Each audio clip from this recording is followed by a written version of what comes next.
A house husband is a man that stays at home while his partner goes off to work.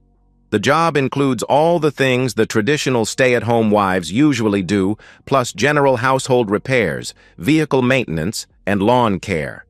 The wife of a house husband may occasionally help with the cooking and/or child care, but mostly the husband takes care of those things. I am not sure I would have survived the job if it had started while my 3 kids were little. We were a family of modest means, so the kids all went to daycare while my wife and I tried to earn enough money to support a middle-class lifestyle.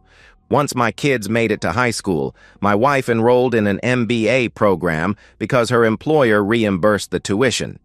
That meant I had to do more to keep the household afloat while she studied and attended classes online and at school.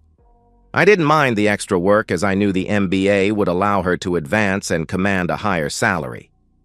Amy's MBA program was aimed at executives who worked full-time, so it took almost 3 years to complete. By then, the kids were heading off to college. Thankfully, all 3 were very good students and qualified for several scholarships. Still, 3 kids in college is a massive financial burden. I worked for a small family-owned manufacturing company as the manager of the accounting department. I was paid a fair wage, but nothing like the big corporate CPAs.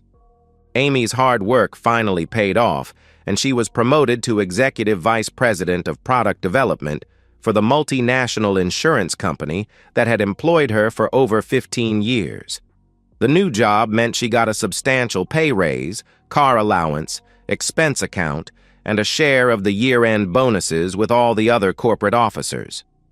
Her new windfall could not have come at a better time. The economy took a sharp downturn, and my employer was especially hard hit. They struggled for almost a year and then sold the business to our major competitor. The new owners wasted no time in gutting our facilities and closing the plant. The new owners offered me a job at their plant, but it was 300 miles away. The pay would have been a bit less than I had been making, so about a third of what Amy was making before bonuses. I had no choice but to decline the job, and just like that, I was unemployed. I put out feelers for a new job and quickly learned no one in our area was going to be hiring until the economy improved. "John, it's not the end of the world. I'm doing pretty well. We have enough money in the college funds to get the kids through school, so don't worry so much," Amy said. "I know, but I've worked my entire life. I can't just sit around," John replied. "Oh, don't worry. I have an extended honey-do list that you've never had time for, so there will be no sitting around," she said with a smile. And that's how it started. I became a house husband at age 48. Amy's list was indeed extensive, and it took me the better part of a year to do all of the home improvement projects she requested. Once I completed the house, she started with the very labor-intensive landscaping projects. While I worked to improve our home, Amy continued her climb up the corporate ladder. She was promoted to senior EVP and got a healthy bump in pay. She loved her work and was well respected by the other big wigs. She was often invited to parties and social gatherings where she rubbed elbows with the city's movers and shakers. Of course, I was required to accompany her to many of those events. I'm not sure when it first started happening, but ever so slowly I became aware of a change in the way Amy treated me at those events. At first, she insisted I be locked to her side as she flitted about having brief, meaningless conversations with all the important folks. Gradually, she began asking me to wait at our table or sit at the bar while she worked the room. Soon, I was spending most of the evenings entertaining the wives of the bosses or just sitting alone. Things finally got to be too much for me when she took me on a weekend retreat to a lovely resort. The first evening, she parked me with the wives and was gone for almost 3 hours. The next day, she informed me she had several meetings with the other top execs and board members. She said the wives had planned a spa day. "Okay, well, what am I supposed to do all day? I can't hang out with the women while they take spa treatments," John said. "I don't know, John. Go hiking or something. I have important matters to attend to and don't have time to keep you entertained," Amy responded. I held my tongue. I knew she was a bit stressed, but I vowed to myself this would be the last time she dragged me to one of these things. "Fine. Don't worry about me. I'll be fine," I ended up hanging out at the pool and the little tiki bar next to it. I had just finished my second gin and tonic when I saw several folks move out onto the elevated terrace of one of the large meeting rooms and take seats under umbrellas. I recognized Amy as she was escorted by a tall, distinguished-looking gentleman. He had a hand on the small of her back and gestured to one of the tables near the edge of the terrace. I watched them sit and pull their chairs closer together. He threw an arm around her shoulders as she snuggled into him. None of the others approached them, and I saw her cautiously kiss his cheek a few times. He smiled at her and bent to whisper into her ear. She giggled and slapped his arm while he laughed. This went on for 30 minutes, then they stood and went back inside with everyone else. I replayed what I'd seen in my head. They were certainly far cozier than two married folks should be with someone who is not their spouse. I noticed they were only slightly concerned about their co-workers seeing their overly friendly behavior, which made me wonder what might be occurring behind closed office doors. While I had met all of her co-workers, I was not familiar with the guy she was with. I assumed he was a board member, but would have to check that out. I headed back to our suite to get out my laptop and do some digging. It took only seconds to find a photo of Stephen Swanson, chairman of the board for Mega Insurance Corporation. Stephen was married to Margot Davis Swanson, daughter of William Davis, former COB and founder of Mega Insight Corporation. Now that was interesting. If there is anything going on, Amy is playing with fire. Old Stevie had married the boss's daughter, and her daddy was still the majority shareholder of the corporation. That evening, Amy sat next to me at dinner. She chatted with a few other EVPs and seemed to be enjoying herself. I spoke with Diane, a well-dressed wife seated near me. I was surprised to find her engaging and possessing a wicked sense of humor. I very much enjoyed conversing with her. After clearing the tables, the lights dimmed and music started. Amy took a moment to lean into my ear and explain that she would be dancing with a few of her co-workers. Those were the first words she had spoken to me in well over an hour. She didn't wait for my reply as she rose and moved off to the dance floor with some guy. Diane spoke up. "Better get used to it. We spouses usually get ignored at these things. I can't believe your husband would leave you unattended amongst all these business leaders." She laughed. "I'm sure he is off dancing with the wife of one of the board members trying to ingratiate himself as much as possible. He just assumes some minor bigwigs will ask me to dance, and I will dutifully sing his praises to each of them. Oh well, perhaps before you commence your assignment you might grant me the honor of a dance." She chuckled. "You are about 20 years younger than my usual dance partners, so I expect you to be respectful." We danced, and our dance was cut short when her husband cut in and then whisked her away only to pass her off to his boss. I guess he wanted her to put her best foot forward where he thought it might benefit him. I sat at the table and watched Amy dance with several board members before settling in exclusively with Stephen Swanson. After their fourth or fifth dance, the orchestra took a break and she and Swanson walked to his table. I thought about leaving but decided to watch for a bit longer. At one point, Amy glanced my way and saw me sitting alone. A few moments later, she came up to the table and sat across from me. "John, this must be very boring for you. Why don't you just go back to the room and I'll be along later after I put in an appropriate appearance," Amy said.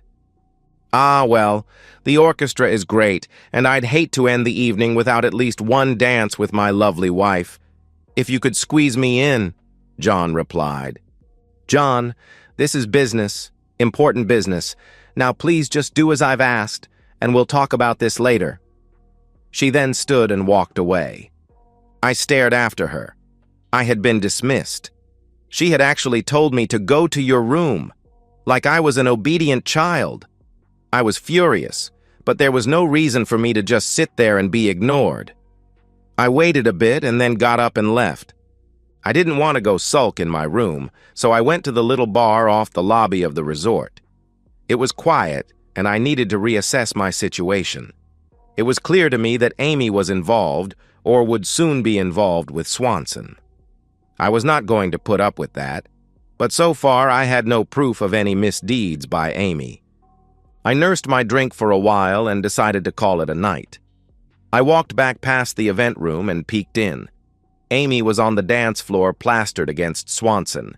He had a hand low on her back but not quite on her rear. I asked one of the staff how late the orchestra played, and he said they stopped at 11 o'clock and the room closed at midnight. I must have dozed a bit as I sat up in bed watching TV.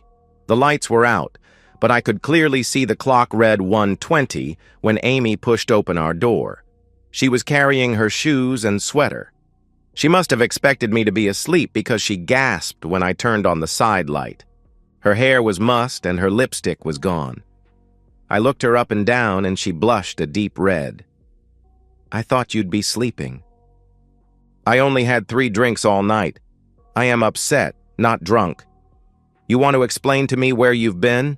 John asked. "You know where I was? Dancing. I told you I needed to dance with my co-workers and put in an appearance. It's all part of the game, John," she said, as if speaking to a slow-learning child. "Try again. The orchestra quit at 11. So what were you doing for the last 2.5 hours? I asked. "Talking with Swanson. Margot is in Europe with her mother, so he is here alone. We went back to his room and talked about his plans for the company and how he thought I might fit into those plans." "So you just spent 2 hours talking in his room and left me to fend for myself. Then you slink in here, hair mussed, lipstick gone, and carrying your heels. Must have been some seriously exhausting conversation." "Think what you wish. I need a shower and some sleep. We have another half day of meetings tomorrow. Oh, I told Stephen I'd go to dinner with him tomorrow evening." "We are supposed to check out in the morning and your meeting ends at noon. What the heck are we going to do until dinner?" She dropped her shoes and put her hands on her hips. "You are going home. I'm going with Stephen back to his lake house for dinner." "So you're leaving at noon to go to his lake house for the day. When do you expect to be home?" "I don't know. If it gets to be too late, I'll just come back Monday morning." "Absolutely not. You're not spending all day and all night with that man and then coming back to my house." "First off, I never said anything about inappropriate behavior, and secondly, it's my house, not yours. It belongs to me." I just stared at her. When I completed all the work on the house, Amy refused to use her yearly bonus to pay off the construction loan. She insisted we refinance the house. Because I was unemployed, I was not put on the mortgage, and Amy insisted I not be on the deed if I was not on the mortgage. It had frustrated me, but we'd planned to move shortly after I'd finished all the improvements. I just assumed I'd be back at work by then and would be on the deed of the new house, so I let it slide. She stood there with her hands on her hips and a smirk on her face. I got out of bed and started getting dressed. I grabbed my suitcase and set it down on the bed. I jerked open the drawers and started stuffing my clothes into the suitcase. "So now what? Are you going to run off? Where are you going to go? You've got no home, no job, and no money. So where do you think you're going?" "I'll sleep in my car before I let you get away with this. I will divorce your unfaithful self," John declared. "You silly man, you've got nothing. I make all the money. Without me, you'd be out on the street. Now stop being difficult. I need to do this thing with Stephen tomorrow and he'll back me for COO. That will double my salary and triple my year-end bonus. I'll be able to buy us a really nice house in an exclusive neighborhood." "I don't want another house. I want a faithful wife who cares about me, about us and our marriage. Please, Amy, don't give in to him. You don't have to do this. You can get the job on your own without compromising yourself." Amy shook her head and looked down at the rug and mumbled, "It's too late." Then I knew. She'd already been unfaithful. I was already betrayed. Her plan for tomorrow was just more of the same. I looked at her with disgust. "You've been intimate with him. Oh my goodness, you've destroyed our marriage." "Don't be silly. We can have it all. So I was unfaithful. It's no big deal. A quick shower and I'm good as new. It will all be over by Monday morning and we'll be set for life. It's just part of the game. In a few days you'll forget all about it. I know I will." I stuffed the last of my clothes into the suitcase and slammed it shut. I grabbed my jacket and stormed out. I jumped into my car and drove off. I ignored my phone as it beeped and chirped. I know I should have been heartbroken, but mostly I was just numb. As I drove, the traffic thinned out. I set the cruise control and relaxed back into my seat.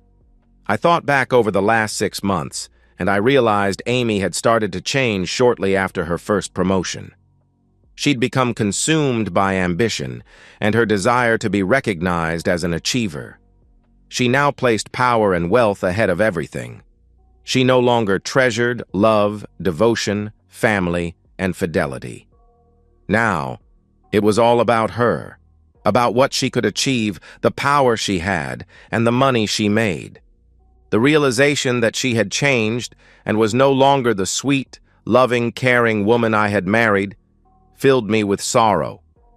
I wiped a few tears away as I mourned the loss of the woman I had loved for 20 years. I woke Monday morning filled with dread. I called the lawyer that worked with me at my old job.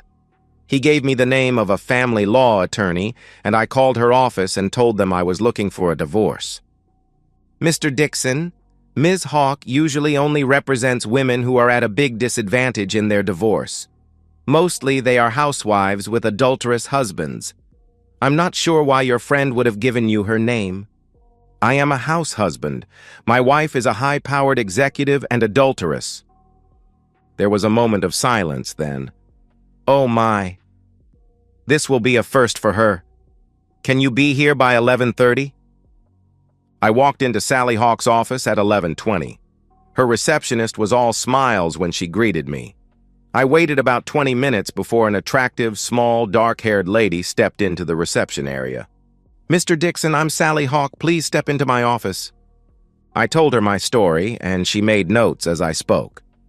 So, you have been a homemaker for about 2 years? 3.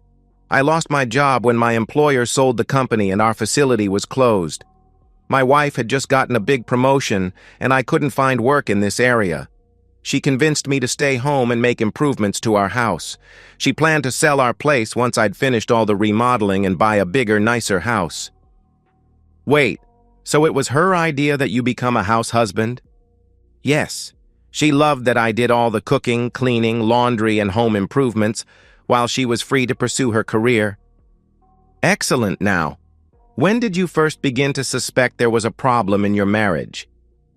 Truthfully, I only recently began to suspect she was cheating, but looking back, I think it may have started almost a year ago. She admitted her infidelity this past weekend, which is why I'm here today. Mr. Dixon, I am sorry this is happening to you, but I promise you will get through it, and I will see to it that you are treated fairly in the divorce. Now, you said your wife admitted she cheated. Do you have any proof of that? Did you record her confession? No, I didn't record it. From what I observed, I'm guessing most of her co-workers know what she's doing. Okay. While this is a no-fault state, I'd like some evidence of her adultery to use as leverage in the settlement agreement. Would you be opposed to having my investigator do some snooping around? I use Masters investigations, Jack. Masters is an old friend of mine, and his people are very reliable. Sure. I guess I'd better get some money out of the bank before she freezes me out. I assume you have a joint account? Yes, a small household checking account at Chase that I use. Most of our money is in a managed portfolio that is jointly held. She has several accounts in her name only. Okay, when we're done, get to Chase and withdraw all but $1. Go somewhere else and deposit the money, but don't tell me where. I will get a freeze ordered for the investment account and a demand for disclosure of all her assets. I was just leaving the bank when I got a call from Jack Masters. Mr. Dixon, Sally Hawk asked me to call you. Do you have a moment to talk privately? I got into my car and locked the door. Yes, I'm in my car. I'm parked outside of the bank. Sally gave me most of the details. My people will start gathering information this afternoon. What are your plans? Are you planning to stay in the house? I can't afford to move out unless I cash in some of our investment funds. Okay, you can't force her to leave, so I suggest you move into another bedroom and install a sturdy lock. I can have someone do that for you if you wish. Also, I want to install some surveillance equipment in your house as soon as possible. I'm on my way home now. I will stop and pick up a lock set and will be home in 40 minutes. I installed the lock while the master's crew installed several tiny cameras in the house. I moved all my clothes into the room farthest from my old room. I was really happy I had installed a small ensuite in that room when I remodeled the upstairs. Early that evening, my phone vibrated to alert me that there was motion in my driveway. The new camera gave me a clear view of Amy getting out of a limo, but I couldn't tell if there was anyone else in the car. The driver brought her bags in and then left.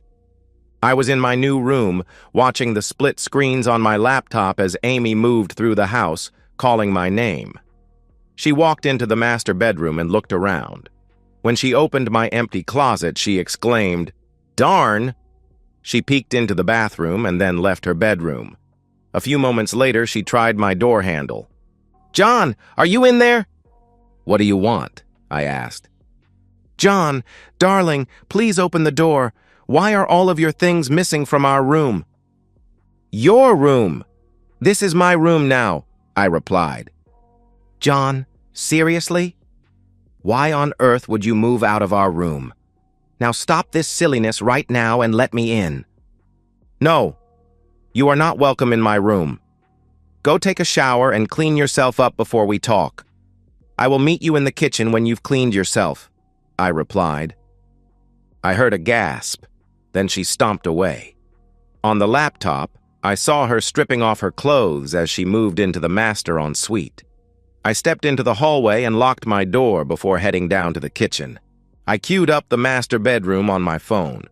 I shook my head as I watched her put on a lacy bra, only to take it off and pull a t-shirt over herself without one. I knew exactly what she was trying to do, but that didn't stop me from noticing how deliberately she carried herself as she came down the stairs and walked toward the table where I sat. "There, all nice and clean, good as new." "So are you happy now?" she asked. "Happy? Are you kidding me? I may never be happy again. You had an affair with that bastard. You have destroyed us. I am done with you." She looked shocked for just a moment, then became angry. "Now you listen to me, John Dixon. Nothing has changed. Nothing is going to change. You need to get over your silly, jealous snit and stop being stupid. Yes, I had intimacy with him, big deal. So what? Who cares? I loved him and now he owes me a vote when I'm up for COO. It was business, nothing more. Now go get your things moved back into our bedroom." "How many, Amy?" I asked. "How many what? What the hell are you talking about? How many others have you had intimacy with? Were they all for business? Or did you have a few of them just for the fun of it?" I questioned. "What? How can you ask me that? Stephen is the only one ever, and you know why I did it with him. He was okay, but not near as good as you." "Really? I'm kinda surprised you can even remember what it's like with me. I mean, let's face it, it's been a while since I've loved you, and it's been a very long while since we've made love." "That's not true." Amy stopped and cocked her head to one side. "We have intimacy. It was just—" Her voice trailed off. "If I recall, you made love with me pretty hard the night your last promotion was announced." "But that was like 6 months ago. Surely it hasn't been that long." "Oh my God, John, I'm so sorry. I've just been so wrapped up in my work. I'm sorry, baby. I'll make it up to you, I promise." "You promise? You mean like on our wedding day when you vowed to forsake all others? Is that the kind of promise you're offering me? Well, if it is, forget it. I don't need any more phony promises." "Damn it, John. You've got to let that go. My involvement with Stephen is over. It's in the past. I admit I got too wrapped up in winning his support, but that's over. Please come back to our bed. Let me make it up to you." "Thanks so much for your kind offer of sloppy seconds, but I'll pass. I'm sure you made love with him again this morning, and even though I made you shower, it would still be seconds. So again, no thanks." "Fine. Be a jerk. You can just stay in your room and don't do anything. I don't need you for love. There are plenty of guys available to me. Maybe I should make love with all the men on the board. Hell, I might make COO in a couple of weeks. Amy turned and stomped back up the steps. Sally reviewed Jack's tapes of my conversation with Amy. She told me to be civil and avoid Amy as much as possible. After just 3 days, Jack's guys were able to determine Amy had probably done something sexual with the head of HR and with Steven before she was promoted to SEVP, but there was no proof. The report confirmed my suspicions that she had started cheating when she was up for her first big promotion. I surmised that if she cheated to get senior EVP and to help secure a shot at COO, what would she do for CEO or a seat on the board? She was obviously willing to manipulate personal relationships for career gain, and I just couldn't live with that. I asked Sally to have her served. Jack's guys found Amy's offshore account, and Sally forced Mega to release all of Amy's payroll records. For the last few years, she had requested some stock options instead of salary increases. Sally assumed Amy had planned to slowly build her stock in the company to help leverage a seat onto the board. Sally was true to her word. I got half of our stock portfolio and a chunk of cash from Amy. I also will get half the value of the house when it sells. So after paying Sally, I ended up with about $600,000 in cash and stocks. The house was appraised at $650,000, so Amy will owe me about $300,000 when it sells. I won't be rich, but I won't starve. Sally must have thought I was an okay guy because she introduced me to a recently divorced lady who got a small manufacturing company from her cheating husband when he ran off with his female accountant. Sally helped her see she didn't need her husband, but she desperately needed a good accountant, and she hired me after my first interview. I had worked for Carol Hillman for 3 months when she asked me to review her finances. I helped her get everything sorted and even filed an amended tax return to get her a $3,000 refund. She offered to have me over for dinner as a thank you, and I eagerly accepted. After dinner and 2 bottles of wine, Carol told me she was lonely and needed some male companionship. At 55, she was still an attractive woman, and I had not received any other offers, so we became love buddies. So far, it has been easy to keep our special relationship secret from the other employees. Truth be told, I think I'm falling for Carol. I believe she has fallen for me as well, so I'll have to have the conversation with her soon. About a month after my divorce was finalized, Amy was up for COO, and Steven gave the board a long-winded speech about how great she was. Just before the vote to approve her promotion, an anonymous email hit all the board members' phones. It contained Amy's voice saying she had compromised her professional integrity for his support. The board voted to reject Steven's recommendation and to recall William Davis to serve as COB. William's first act as COB was to fire his soon-to-be ex-son-in-law. The second thing William did was get his daughter named COO. As COO, Margot Davis called Amy Dixon into her office and told her that her services were no longer needed at Mega Inzias Corporation. I was truly surprised to hear about her unfortunate career change and told Amy that when I went through her checkout lane at the market, the other customers in her lane were just as shocked as I was when Amy burst into tears and started throwing produce at me. The manager fired her on the spot. It seemed she was having a difficult time maintaining employment. And so, we've reached the end of today's story. Was it what you expected, or did it take a twist you didn't see coming? I'm curious to hear your thoughts. Share them in the comments below, and let's get a conversation going.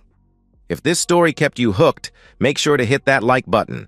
And if you're new here or just haven't subscribed yet, now's the perfect time to join our community. I bring you fresh, captivating stories every day, so click that subscribe button and turn on notifications so you never miss out. Thanks for watching, and I'll see you in the next one.